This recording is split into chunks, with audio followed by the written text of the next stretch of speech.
ஐயோ சி பாத்தியாடி, நடு வீட்ல எவ்வளவு தைரியமா வந்து புடவையை குடுக்கறான்னு இவ்வளவு வெக்க இல்லாம வாங்கிக்கிறான்.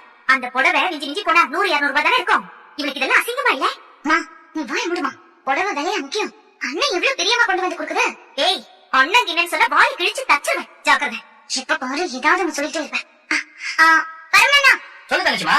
இளமதிய மட்டும் கவனிக்கிறீங்க, தங்கச்சிக்கலாம் இல்லையா? உனக்கு இருக்கு, இப்பதான் முதல்ல தொழிலுக்கு போற. நான் வந்துட்டேன்.